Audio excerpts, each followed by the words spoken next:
Hello friends, great to all. Welcome back in this online classes. Today we will discuss about a very important topic, question tag. How to create, how to struct tag question. Let's start. Tag question क्या है? एक tag question. A question tag is a small question. Question tag वो एक छोटा सा प्रश्न होता है at the end of the statement, जो कि स्टेटमेंट जो भी वाक्य होता है, सेंटेंस होता है, उसके अंत में लगाया जाता है। ऐसा छोटा सा क्वेश्चन जिसे किसी सेंटेंस के अंत में लगाकर उसके बारे में और स्पष्टीकरण पूछा जाता है, उसको हम क्या कहते हैं? उसको हम टैग क्वेश्चन कहते हैं। इस बात का ध्यान रखना है और ये बिल्कुल आपके क्लियर हो जाएगा। वीडियो को अंत तक देखिए, बिल्कुल एकदम स्पष्ट रूप से समझ में आ जाएगा। अब इसमें एक ही फंडा होता है टैग क्वेश्चन का। अगर स्टेटमेंट जो सेंटेंस होता है वो अगर पॉजिटिव होता है तो उसका टैग क्वेश्चन हमेशा क्या बनेगा? नेगेटिव बनेगा। टैग क्वेश्चन क्या बनेगा? नेगेटिव बनेगा। और अगर स्टेटमेंट है, सेंटेंस अगर क्या है? नेगेटिव है, तो उसका टैग क्वेश्चन क्या बनेगा? पॉजिटिव बनेगा। देखिए मित्रों, ध्यान रखना है उल्टा, बस नेगेटिव का पॉजिटिव, पॉजिटिव का नेगेटिव, ये ध्यान रखना है आपको। फिर आपको ये स्पष्ट है, फिर सेंटेंस के अनुसार लेके चलता हूं। टाइप ऑफ सेंटेंस के अनुसार टैग क्वेश्चन कैसे? He is playing chess. अब यहां देखिए सेंटेंस कैसा है? Positive. He is playing chess. अब ये प्लेइंग चेस को खेल रहा है। कौन खेल रहा है? ही, वह खेल रहा है। सब्जेक्ट कौन है? ही है। अब आपको इसमें दो चीजों का ध्यान रखना है, एक तो वर्ब का और दूसरा सब्जेक्ट का। बस दो चीज याद रखनी है। जब यहां पर सब्जेक्ट प्लस वर्ब आती है, हेल्पिंग वर्ब। हेल्पिंग वर्ब मतलब ऑक्सिलरी वर्ब, जिसमें मॉडल वर्ब, जिसमें हेल्पिंग वर्ब, उनको हम पहले वीडियो में डिस्कस कर चुके हैं। अब देखिए यहां पर इसमें क्या है? ही और इज है। तो इसका जो ही इज प्लेइंग चेस है, पॉजिटिव सेंटेंस है ना, तो टैग क्या बनेगा? नेगेटिव बनेगा। तो मित्रों देखिए, अब इसका नेगेटिव बनाना है तो सबसे पहले आएगा हेल्पिंग वर्ब, फिर उसके साथ में कॉन्ट्रैक्टेड फॉर्म आएगी, जैसे is plus note plus subject आएगा ही। बस इतना सा ध्यान रखना है। क्या आएगा? हेल्पिंग वर्ब प्लस उसके साथ में contracted verb plus subject. Subject क्या आएगा? प्रोनाउन आएगा। प्रोनाउन भले नाउन यहाँ दिया हुआ होता, लेकिन उसका प्रोनाउन होता।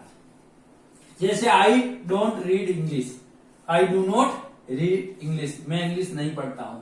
अब ये नेगेटिव सेंटेंस है, तो इसका क्या करना पड़ेगा? पॉजिटिव। तो अपन को पहले लेनी हेल्पिंग वर्ब और फिर लेना सब्जेक्ट। तो पहले लिया हमने हेल्पिंग वर्ब और फिर लिया सब्जेक्ट। इस प्रकार से ध्यान रखना है। आगे और स्पष्टीकरण के तौर पर देखेंगे। अब टैग क्वेश्चन में हमेशा कॉन्ट्रैक्टेड फॉर्म, कॉन्ट्रैक्टेड फॉर्म का मतलब होता है संकुचित रूप। संकुचित रूप। अब संकुचित मतलब शॉर्ट रूप। जैसे डू नॉट है, तो उसका हम जब टैग क्वेश्चन के रूप में यूज करेंगे तो उसका जो है संकुचित रूप, कॉन्ट्रैक्टेड फॉर्म यूज क्या करेंगे? डू नॉट का क्या करेंगे? डोंट। डज नॉट का डजंट, इज नॉट का इजंट, आर नॉट का आरंट, एम नॉट का आरंट। यहां पर एक समझने की बात है, ये जो आर एम नॉट है, इसका हम क्या करेंगे? आरंट करेंगे। थोड़ा सा जो चीज हाईलाइट करके बता रहा हूं उसको ध्यान में रखना है। हैज नॉट का हैजंट, हैव नॉट का हैवंट। यहां एपस्ट्रोफी लगेगा, बस इतना ध्यान रखना है और ओ हट जाता है। डिड नॉट का डिडंट, ये एपस्ट्रोफी। वाज नॉट का वाजंट, वर नॉट का वरंट, हैड नॉट का हैडंट, विल नॉट का वोंट होगा, शैल नॉट का शेंट और कैन नॉट का कांट। इस बात का ध्यान रखना है। ये भी अपने आप में स्पेशलाइज है, थोड़ा सा ध्यान रखना है। विल नॉट का वॉन्ट, शैल नॉट का शेंट और कैन नॉट का कांट। फिर मे नॉट का मैंट, वुड नॉट का वुडंट, शुड नॉट का शुडंट, कुड नॉट का couldn't, must not mustn't, dare not daren't, और need not needn't, ought not to तो ओटंट टू, यूज्ड टू का did not होगा, इस बात का भी आपको ध्यान रखना है मित्रों। यूज्ड टू का डिडंट होगा, माइट नॉट का mightn't, you had better, you'd better तो यूड बेटर का हो जाएगा हैडंट, और यू वुड रादर हो जाएगा, क्या वुड रादर होता है, हैड बेटर होता है, हैड बेटर वुड रादर, इसको थोड़ा कंफर्म कर लो। यू के साथ में डी और फिर बेटर हो तो इसका मतलब डी का मतलब ये हैड है, और जब यूड रादर लिखा हुआ है इसका मतलब रादर यहां पर क्या होगा, वुड है, तो यू वुड रादर तो वुडंट हो जाएगा। फर्स्ट वर्ब है तो उसका डोंट हो जाएगा सेंटेंस में, और अगर सेकंड वर्ब है तो डिडंट हो जाएगा। जैसे इसी सेंटेंस को मैं लेता हूं, Ramesh plays chess, Ramesh chess खेलता है। अब इसमें कौन सी वर्ब यूज हुई है, फर्स्ट वर्ब यूज हुई है ना, तो जो फर्स्ट वर्ब यूज हुई है अब इसका टैग क्या बनेगा, टैग बनेगा भाई रमेश को तो ही मानना पड़ेगा, ही है क्योंकि टैग में प्रोनाउन आता है। अब देखिए प्लेज है तो प्लेज मतलब वर्ब की फर्स्ट फॉर्म है, फर्स्ट फॉर्म के लिए क्या आएगा, डोंट आता है या डजंट आता है, तो यहाँ देखिए रमेश सिंगुलर है ना, तो या डू नॉट होगा या डजंट होगा, वो एक ही बात है। देखिए तो क्या होगा यहाँ पर टैग क्या बनेगा, इधर जगह नहीं है यहां लिख देता हूं, डजंट ही, और ये क्वेश्चन मार्क, बस इतना सा आपको ध्यान रखना। एक और लिख लेता हूं, जैसे रोहित प्लेड वॉलीबॉल, रमेश ने वॉलीबॉल खेला। अब इसका क्या करना है, टैग बनाना है, टैग क्वेश्चन, तो ये सेकंड वर्ब है, और सेकंड वर्ब है तो हम क्या करेंगे, डिड, नेगेटिव क्या होगा, डिड होता है। ये मैंने आपको टेंस में भी समझाया है जब हमने पास्ट इंडेफिनिट टेंस पढ़ा था, और इसके बारे में जब हमने प्रेजेंट इंडेफिनिट टेंस पढ़ा था, तो जब चेंज किया था नेगेटिव, इंट्रोगेटिव, अफर्मेटिव, तब ये चीजें हमने सीखी है। अब याद देखिए सेकंड वर्ब है, अब इसका टैग क्या बनेगा, तो देखिए मित्रों रोहित है और इधर प्लेड है, प्लेड का मतलब डिडंट, रोहित का मतलब ही, डिडंट ही। अब आपकी बात समझ में आ गई होगी। नेक्स्ट इंपेरेटिव सेंटेंस, जब कोई इंपेरेटिव सेंटेंस होता है तो उसका जो टैग होगा या तो विल यू बनेगा या वॉन्ट यू। अगर इंपेरेटिव सेंटेंस पॉजिटिव है तो उसका नेगेटिव है तो उसका पॉजिटिव होगा, और कोई अगर पॉजिटिव सेंटेंस है तो उसका टैग होगा वो वॉन्ट यू, नेगेटिव बनेगा। उसके बाद में अगर कोई सेंटेंस लेट प्लस अस से स्टार्ट हो रहा है तो लेट प्लस अस से स्टार्ट होने वाले सेंटेंस का टैग जो बनेगा वो शैल भी बनेगा। लेकिन लेट के बाद में या अगर अस को छोड़ करके जो ऑब्जेक्टिव प्रोनाउन है, जैसे यू है, देम है, हिम है, हर है, इस प्रकार के अगर वर्ड है, प्रोनाउन यूज हुए तो फिर विल यू होगा। तो क्या होगा, विल यू या वॉन्ट यू से बनेगा।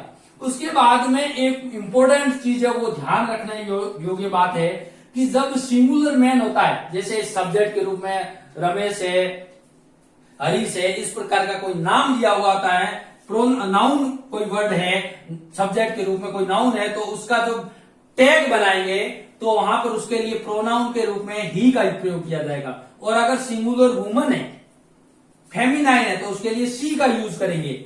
लेकिन अगर दोनों हैं तो उनके लिए हम किसका प्रयोग करेंगे, दे का प्रयोग करेंगे।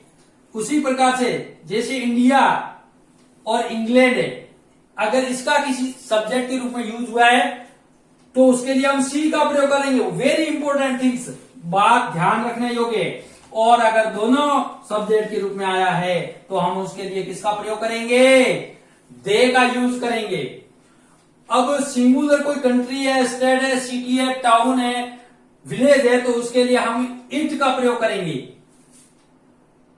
और महत्वपूर्ण बात, यदि वाक्य में दो सब्जेक्ट है तो दे से रिप्रेजेंट करेंगे, लेकिन उनमें से एक आई है, क्या है, एक आई है, तो उसे वी से रिप्रेजेंट करेंगे। किससे रिप्रेजेंट करेंगे, वी से रिप्रेजेंट करेंगे। अदरवाइज हम दे का यूज करेंगे। अगर सब्जेक्ट प्लूरल है, दो सब्जेक्ट आए हुए है तो दे के यूज करेंगे, लेकिन उसमें से एक आई है तो हम वहां किसका प्रयोग करेंगे, वी का प्रयोग करेंगे। अब यहां पर एग्जांपल्स के थ्रू और चीजों को क्लियर करते हैं। देखिए स्पष्ट कर लेते हैं। जैसे I am not going there, I am not going there. अब हमें महत्वपूर्ण बात ध्यान क्या रखनी है, वर्ब और सब्जेक्ट का ध्यान रखना है। और चूंकि यहां पर हम प्रयोग किसका करेंगे, सबसे पहले वर्ब हेल्पिंग वर्ब का यूज करेंगे या ऑक्सिलरी वर्ब जिसको हम कहते हैं। तो ऑक्सिलरी वर्ब क्या है, यहां पॉजिटिव है या नेगेटिव है, नेगेटिव है, तो इसलिए हम यहां पर क्या करेंगे, पॉजिटिव टैग बनेगा। तो एम और सब्जेक्ट आई, ये बन गया टैग। अब next, he and she are going there. अब ही एंड सी दोनों है, ही भी है और सी भी है। तो पॉजिटिव है स्टेटमेंट, तो आरंट क्या बनेगा, आरंट। अब ही लिखे कि सी लिखे, नहीं, दोनों के लिए हम किसका प्रयोग करेंगे, इसका करेंगे, दे का यूज करेंगे। उसके बाद में India is not playing in this match. अब इंडिया है, India is not playing match. India क्या है, मैंने बताया इंडिया और इंग्लैंड के लिए हम किसका प्रयोग करते हैं, सी का यूज करते हैं सब्जेक्ट के लिए। तो हम यहां पर इज सी नहीं लिखेंगे, इज इंडिया नहीं लिखेंगे, इज क्या लिखेंगे, इज सी और क्वेश्चन मार्क। इसलिए ये क्या बन गया, टैग क्वेश्चन बन गया। अब देखिए next, don't bring it here.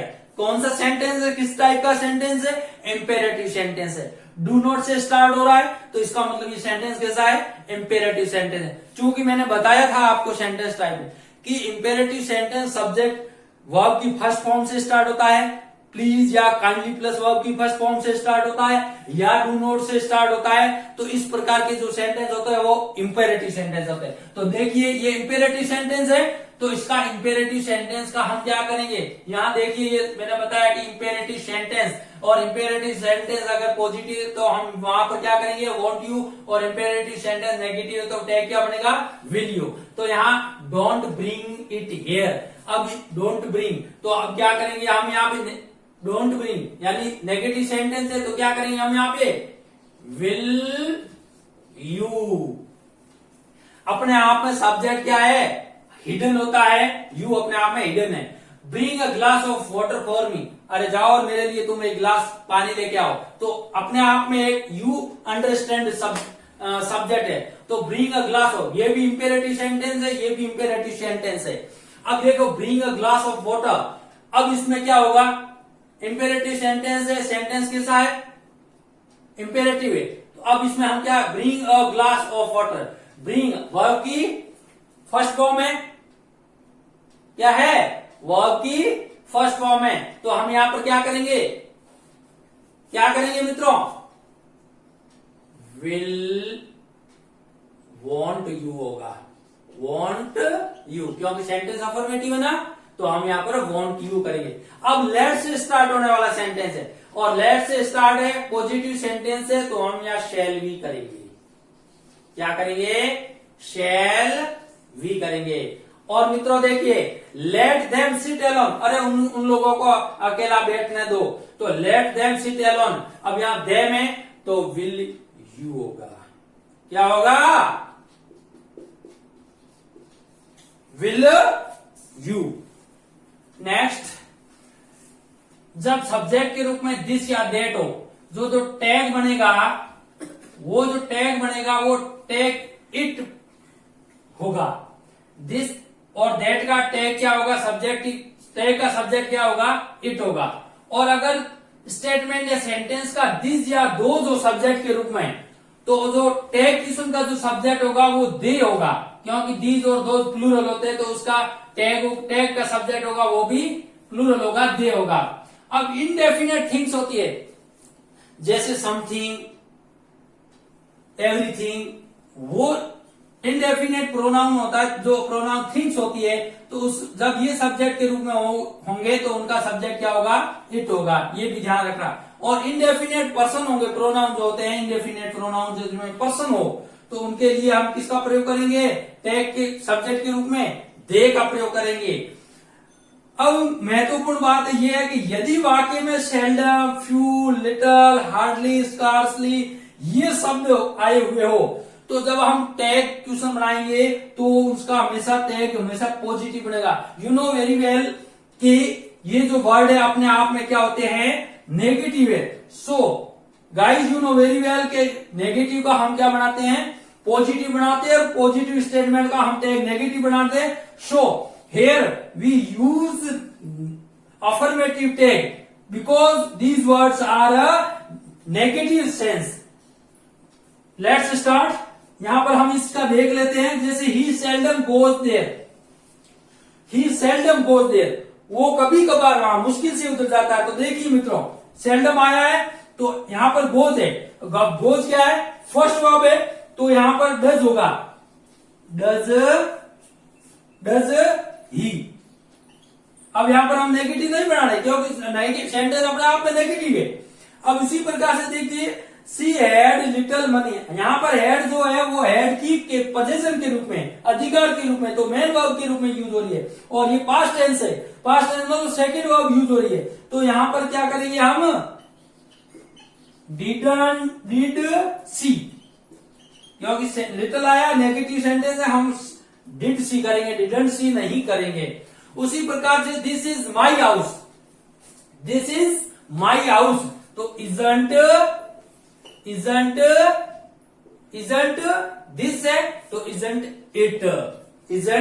It. उसी प्रकार say that was not fair, वो बात ठीक नहीं थी, वो फेयर नहीं था, तो क्या होगा, वाजंट दैट का मतलब वाजंट इट, क्योंकि हम दिस और दैट के स्थान पर टैग के सब्जेक्ट के रूप में किसका यूज कर रहे हैं, इट का कर रहे हैं। फिर this mangoes are sweet, these mangoes are sweet, मुंह में पानी आ रहा है, ये आम बहुत मीठे हैं। हाँ, तो अब देखिए मैंगोज आर, तो यहाँ आरंट दीज है, तो aren't they. These books are yours, तो aren't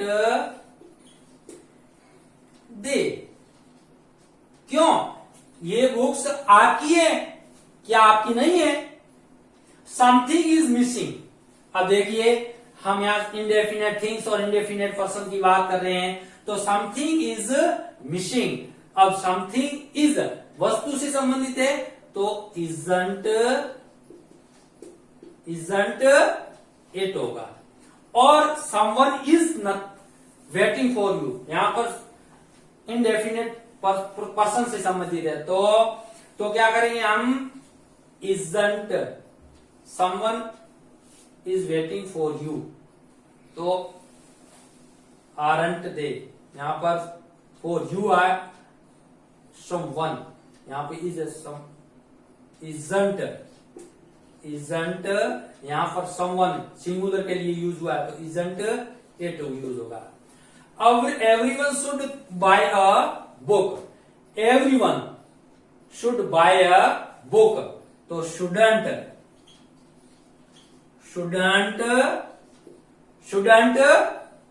एवरीवन है, shouldn't they. He seldom goes there, वह कभी कभार वहां मुश्किल से जाता है। सेल्डम आ गया, अपने आप में क्या हो गया बच्चों, नेगेटिव हो गया, तो हम यहां क्या करेंगे, गोज है, फर्स्ट वर्ब है, तो डज, गोज है, डज ही। इस प्रकार से आपको कोई मुश्किल नहीं है, अच्छी तरह से वीडियो एक बार दो बार अवश्य देखिए, आपकी स्थिति क्लियर हो जाएगी। अभी तक आपने मेरे YouTube चैनल को सब्सक्राइब नहीं किया है, तो आप चैनल को सब्सक्राइब अवश्य करें, अपने मित्रों को, अपने रिलेटिव्स को जरूर शेयर करें, और पढ़ने वाले विद्यार्थी तक, जो कॉम्पिटिटिव की और एकेडमिक जो स्टडी कर रहा है वहां तक तक पहुंचाने में आप अवश्य सहयोग प्रदान करें, शेयर करें, लाइक करें। Thank you so much. Watch the complete video. Thank you. Bye bye.